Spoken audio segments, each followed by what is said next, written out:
আসসালামু আলাইকুম। কি অবস্থা সবার? আশা করছি সবাই ভালো আছেন। তো আজকের এই লেকচার ভিডিওতে আমরা মূলত আলোচনা করব আমাদের ভোল্টেজ ডিভাইডার রুল, সেটা হচ্ছে ভিডিআর। আমরা যখন কমপ্লেক্স সার্কিট গুলো সলভ করব, সেই কমপ্লেক্স সার্কিট সলিউশনের সময় আমাদের কেভিএল কেসিএল অর্থাৎ কিরশফস ভোল্টেজ ল, কিরশফস কারেন্ট ল এগুলো অ্যাপ্লাই করতে হয়, এবং সেগুলো অ্যাপ্লাই করে আমাদের সার্কিটস গুলো সলভ করার ওয়ান অফ দ্য মেইন আমাদের হচ্ছে বিল্ডিং ব্লকস হচ্ছে আমাদের ভিডিআর বা ভোল্টেজ ডিভাইডার রুল। এবং আমরা নেক্সট ক্লাসে শিখবো সিডিআর বা কারেন্ট ডিভাইডার রুল।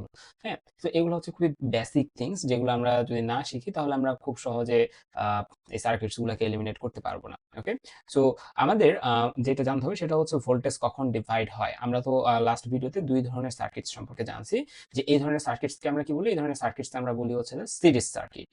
আর এই ধরনের সার্কিটসকে আমরা কি বলি, এই ধরনের সার্কিটসকে আমরা বলি হচ্ছে প্যারালাল সার্কিট, তাই তো? তাহলে এবং আমি লাস্ট ক্লাস সম্ভবত এইটাও হচ্ছে আপনাদের ক্লিয়ার করছিলাম যে আম, কখন হচ্ছে কোনটাতে আমাদের হচ্ছে কারেন্ট সেম থাকতেছে এবং কোনটাতে হচ্ছে আমাদের ভোল্টেজ সেম থাকতেছে। লাইক আমরা যদি সিরিজের ক্ষেত্রে বলি, ঠিক আছে, যে আমাদের সিরিজ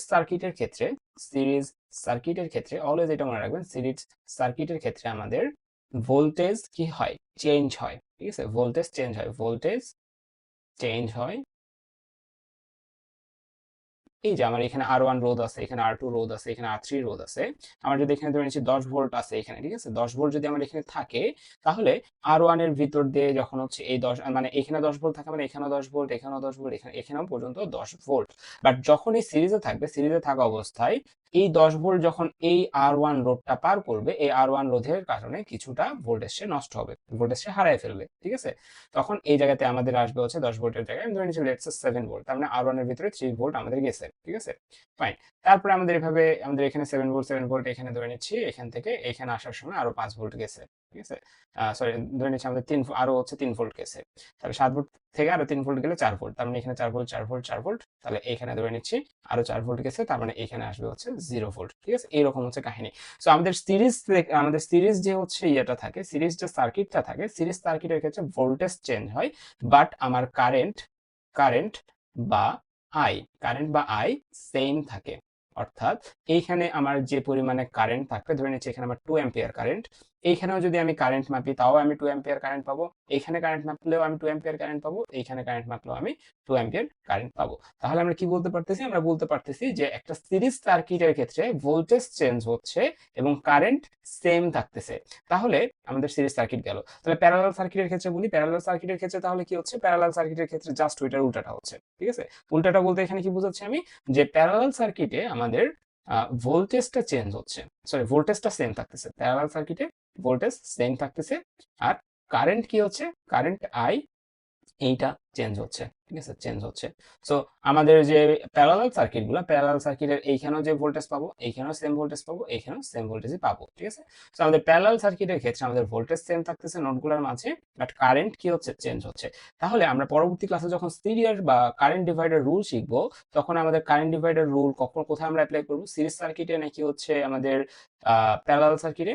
অবশ্যই প্যারালাল সার্কিটে, কারণ কারেন্ট যে এখানে চেঞ্জ হয় সেখানে আমার কারেন্ট ডিভাইডার রুলকে অ্যাপ্লাই করতে হবে। তার মানে এইখানে ধরে নিচ্ছে আমার ধরে নিচ্ছে 10 অ্যাম্পিয়ার কারেন্ট আসলো, এই আমাদের এইখান থেকে 10 অ্যাম্পিয়ার কারেন্ট আসলো, এই 10 অ্যাম্পিয়ার কারেন্ট এখানে আসবে, এখানে আসার পরে ধরে নিচ্ছে এদিক দিয়ে হচ্ছে 2 অ্যাম্পিয়ার কারেন্ট চলে গেছে, তার মানে এদিকে যাচ্ছে কত অ্যাম্পিয়ার, 8 অ্যাম্পিয়ার কারেন্ট যাচ্ছে, এই জায়গায় আসবে, এই জায়গাতে ধরে নিচ্ছে আমাদের আরো 5 অ্যাম্পিয়ার কারেন্ট চলে গেল, তার মানে এদিকে যাচ্ছে কত, 3 অ্যাম্পিয়ার কারেন্ট, এই 3 অ্যাম্পিয়ার কারেন্ট এদিক দিয়ে আসলো। ঠিক আছে, সো আমরা বলতেই পারি যে আমাদের যখন প্যারালাল সার্কিট থাকবে, প্যারালাল সার্কিট গুলাতে আমরা সিডিআর অ্যাপ্লাই করি বা কারেন্ট ডিভাইডার রুল অ্যাপ্লাই করি। আর আমাদের যখন সিরিজ সার্কিট থাকবে, আমরা জানি সিরিজ সার্কিটে আই সেম থাকে, বাট ভোল্টেজ চেঞ্জ হয়। ঠিক আছে, ভোল্টেজ কি হয়, চেঞ্জ হয়। সো সিরিজ সার্কিট গুলাতে আমরা কোনটা অ্যাপ্লাই করবো, সিরিজ সার্কিট গুলাতে আমরা ভিডিআর বা ভোল্টেজ ডিভাইডার রুল এইটা অ্যাপ্লাই করবো। ফাইন। সো চলেন এখন হচ্ছে আমরা একটু দেখি আমরা এটা কিভাবে অ্যাপ্লাই করতে পারি। ওকে, ফাইন।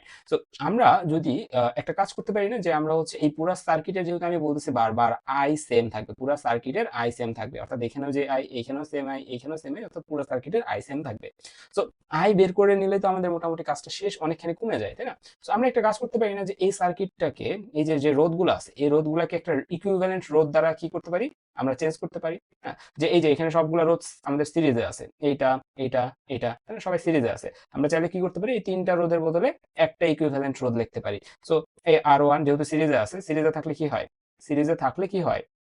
সিরিজে থাকলে আর ওয়ান প্লাস আর টু প্লাস আর থ্রি, যে রেজাল্ট আসবে সেটা হচ্ছে আমাদের এখানে আরএস বা ইকুইভ্যালেন্ট আমাদের series resistance, series resistance. Okay fine. তার মানে এইটাকে আমরা একটু বিবর্ধিত করে আমরা যদি আরেকটা সার্কিট আঁকাই, এরকম ভাবে আমরা লিখতে পারি যে এটা প্লাস, এটা মাইনাস সাইড, এখান থেকে আসলো, এখানে আমাদের একটা রেজিস্টার, এখানে এসে শেষ হলো। এই রেজিস্টারের নাম তখন আরএস হচ্ছে। ঠিক আছে, এটা আমাদের আরএস হচ্ছে। এখন আমি চাইলেই কি করতে পারি, এটা তো আমাদের ভি বা ভোল্ট। এখন আমরা চাইলে এখানে কি করতে পারি, সো আমরা এখানে চাইলে এখন আই বের করতে পারি না? হ্যাঁ, এখানে আমরা চাইলে আই বের করতে পারি। ভি থাকবে আমার কাছে দেয়া, আর এস আছে আমার কাছে দেয়া, আমি আই বের করতে পারি। সো আমি এখানে লিখতে পারি যে আই ইকুয়াল, কি লিখতে পারি আমরা, আই ইকুয়াল কি লিখতে পারি, I equal R by, sorry, I equal R by, sorry, I equal V by R S. এটা আমরা লিখতে পারি। এইভাবে আমি কি করতে পারি, আই কে কি করতে পারি, ফাইন্ড আউট করতে পারি, তাই না? সো আমরা এতটুকু যদি বুঝি, তাহলে আমি একটু এটা ক্লিন করে নিই, তাহলে আমাদের এটা আরেকটু ইজি হবে। Okay fine. সো আমরা এটা লিখলাম। এখন আমরা দেখি তো যে এইখান থেকে যখন আমাদের 10 ভোল্ট এই পাশে আসলো 7 ভোল্ট হলো, তাই না? তার মানে কি এই পাশে আর এই পাশে একটা কি আছে, বিভব পার্থক্য আছে, তাই না? যে কতটুকু বিভব আমাদের এখানে পার্থক্য হয়েছে বা বিভব পতন হয়েছে, ঠিক আছে? কতটুকু বিভব এখানে পতন হয়েছে, 10 ভোল্ট ছিল 7 ভোল্ট হয়েছে, কারণ বিভব পতন কত হয়েছে, 3 ভোল্ট। সো এইটাকে আমি ফাইন্ড আউট কিভাবে করতে পারি, তাই না? বিভব পতন, তার মানে আমি ধরে নিয়েছি এখানে আমাদের বিভব পতন হয়েছে V1 পরিমাণে, ঠিক আছে? V1 পরিমাণে বিভব পতন হয়েছে। এখানে আমার বিভব R2 তে আমাদের বিভব পতন হয়েছে, ধরে নিয়েছি V2 পরিমাণে বিভব পতন, এখানে V3 পরিমাণে বিভব পতন হয়েছে। তাহলে এখন V1 ইকুয়াল আমি কি লিখতে পারি, V1 ইকুয়াল আমি কি লিখতে পারি, এই রেজিস্টরের জন্য আমি কি লিখতে পারি ভাই, এই রেজিস্টরের জন্য আমি লিখতে পারি না V1 ইকুয়াল, মানে আমরা তো জানি যে V ইকুয়াল IR, এটা আমরা জানি না, এই সূত্র আমরা শিখে আসছি না। তাহলে আমরা এখানে কিন্তু লিখতেই পারি যে V1 equal I into R1। অর্থাৎ আমার এই R1 রেজিস্টরের ভিতর দিয়ে কতটুকু কারেন্ট যাচ্ছে, এর R1 এর ভিতর দিয়ে কতটুকু কারেন্ট যাচ্ছে, সেটা আমাদের V এর সমান না? এই কারেন্ট আর R1 কে যদি গুণ করি, তাহলে আমাদের V1 আসে, তাই তো? এটা তো আমরা জানি V1 equal I into R1 লিখতেই পারি। সো V ইকুয়াল IR, সেটা এই R1 রেজিস্টরের জন্য।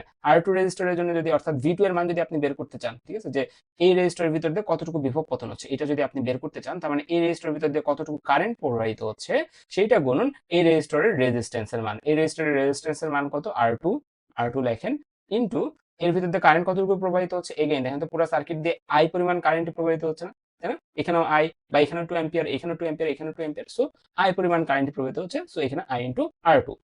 V3 এর ক্ষেত্রে দেখেন তো সেম জিনিস আপনি লিখতে পারেন আই ইনটু R3, তাই তো? সো এটা আপনি লিখলেন। এখন আপনি এই যে এখানে আই এর একটা মান বের করছিলেন না, I equal V by R S, তাই তো? সো এইটাকে আপনি লিখতে, এটাকে যদি আপনি রিপ্লেস করে দেন, তাহলে আপনি এইভাবে লিখতে পারেন যে ভি বাই আর এস, ঠিক আছে? আই এর বদলে লিখলেন V by R S into R1।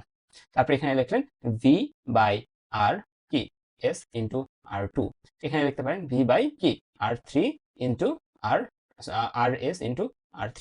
So ভালো মতো প্যাটার্নটা খেয়াল করেন, এখানে আমরা কি করতেছি, আমরা যদি V1 বা এই রোধের বিভব পতন বা বিভব পার্থক্য যদি জানতে চাই, এই রোধের যদি বিভব পার্থক্য জানতে চাই, তাহলে আমরা লিখতেছি V1 ইকুয়াল ভি ভাগ আর এস ইন্টু R1। এই সূত্রটা আমরা একটু একটু খেয়াল করি যে আমরা V1 এর ক্ষেত্রে যখন বের করতে যাচ্ছি, V1 এর ক্ষেত্রে যখন আমরা বের করতে যাচ্ছি একটা সিরিজ সার্কিটে, V1 এর ক্ষেত্রে যখন আমি বের করতে যাচ্ছি কতটুকু বিভব পতন হয়েছে, তখন আমি কি করতেছি, টোটাল ভোল্টেজ কোনটা, এই যে ব্যাটারির যে ভোল্টেজটা, সেই ব্যাটারির ভোল্টেজকে আমি আমার টোটাল সার্কিটের যে হচ্ছে কি ইকুইভ্যালেন্ট রেজিস্ট্যান্স আছে, ইকুইভ্যালেন্ট রেজিস্ট্যান্স বা আরএস আছে, সেটা দ্বারা ভাগ করতেছি এবং গুণ করতেছি হচ্ছে যেটা বের করতে যাচ্ছি সেটার রেজিস্ট্যান্স দ্বারা। সো আমি যদি V1 বের করতে চাই, তাহলে আমাকে R1 দ্বারা গুণ করতে হবে। যদি আমি R2 বের করতে চাই, এইটার এগেইনস্টে বের করতে চাই, তাহলে বাকিটুকু সেম থাকবে, শুধু এই জায়গায় R2 হবে। যদি আমি R3 এর জন্য করতে চাই, V by RS into R3 হবে, ঠিক আছে? জাস্ট এইটা করলেই আমাদের কিন্তু এখানকার অ্যান্সার চলে আসতেছে। সো এইটাই হচ্ছে আমাদের মূলত ভোল্টেজ ডিভাইডার রুল, যেটা থ্রুতে আমরা বিভিন্ন গাণিতিক সমস্যার সমাধান করতে পারি। তো আমরা এখানে কয়েকটা মান বসায় এই জিনিসটাকে যাচাই করতে পারি, ঠিক আছে? ওকে, আমি এখন জানতে চাচ্ছি যে আমি বললাম যে R1 এর অ্যাক্রসে আমার বিভব পতন কত, R2 এর অ্যাক্রসে আমার বিভব পতন কত, R3 এর অ্যাক্রসে আমার বিভব পতন কত, এগুলো আমাকে বের করে দাও, ঠিক আছে? সো আমরা যে সূত্র শিখে আসছি, সূত্রটা কি ছিল, সূত্রটা ছিল এরকম যে VN ইকুয়াল ভি ভাগ, VN ইকুয়াল ভি ভাগ আর এস ইন্টু আমাদের এখানে আর এন, ঠিক আছে? জাস্ট এই সূত্রটা আমরা এখানে অ্যাপ্লাই করলে সবকিছু পেয়ে যাবো। এন এর জায়গায় আপনি লেটস সে আমি R1 এর জন্য বের করতে যাচ্ছি, ফার্স্ট অফ অল এখানে আমার RS টা বের করতে হবে না, অর্থাৎ এই সিরিজ সার্কিটের আমাদের যে ইকুইভ্যালেন্ট রেজিস্ট্যান্স আছে সেটা। সো RS ইকুয়াল কত, 10 প্লাস 20 প্লাস 80, তার মানে আচ্ছা এখানে 10 করে দিই, 10 প্লাস 10 প্লাস 80 অর্থাৎ 100 ওহম আমার এখানে RS, ঠিক আছে? সবগুলোকে যোগ করলাম। সো ভি এর মান দিয়ে আছে না 10 ভোল্ট, তাহলে 10 ভাগ 100 ইন্টু আর এন, ঠিক আছে, আর এন আমি ধরে নিচ্ছি এটা আমি এন এর মান 1 করে দিচ্ছি, অর্থাৎ এইটার জন্য আমি বের করতেছি, তার মানে আর এন এর মানও এখানে 1। সো V1 ইকুয়াল, V1 এর ভিতর দিয়ে আমার বিভব পতন ইকুয়াল V ভাগ আর এস ইন্টু R1। R1 এর মান কত দিছি 10, তার মানে এখানে 10। ওকে, সো 10 10 কত 100, 100 ভাগ 100 কত 1। তার মানে আমার এইখানে ধরে নিচ্ছি এই যে এই 10 ভোল্ট এখানে আসছে, এখানে আসছে, এখানে আসছে, এই জায়গায় 10 ভোল্ট ছিল, বাট এইটা যখন পার হয়েছে এখানে কত মাইনাস হয়েছে, কত বিভব পতন হয়েছে, 1 ভোল্ট বিভব পতন হয়েছে, তার মানে এই পয়েন্টে আমার বিভবের মান কত হবে 9 ভোল্ট। ঠিক আছে, সো আমাদের বিভব পতন বের করতেছি কত, মাইনাস বিভব পতন বের করতেছি কত 1 ভোল্ট। তাহলে আমি V2 এর জন্য যদি করতে যাই সেম জিনিস, V ভাগ RS ইনটু R2। ঠিক আছে, তার মানে V এর মান কত 10, RS এর মান কত, RS এর মান হচ্ছে 100, এই যে RS এর মান 100 কিন্তু R2 এর মান কত, R2 এর মান হচ্ছে যে আমি 10 দিছি। ঠিক আছে, তাহলে এখানে 10, এগেইন 10 10 100 ভাগ 100 1 ভোল্ট, তার মানে এখানে 9 ভোল্ট আসলো, 9 ভোল্ট আসলো, বাট এই রেজিস্টার যখন পার করবে, রেজিস্টার পার করলে এখানে হয়ে যাবে 8 ভোল্ট, কারণ এখানে 1 ভোল্ট কমে গেছে। এই 8 ভোল্ট আমাদের এই রেজিস্টার ভিতর দিয়ে যখন যাবে, তাহলে এই R3 এগেইনস্টে যখন আমরা V3 বের করবো কেমন আসবে, V ভাগ RS ইনটু R3।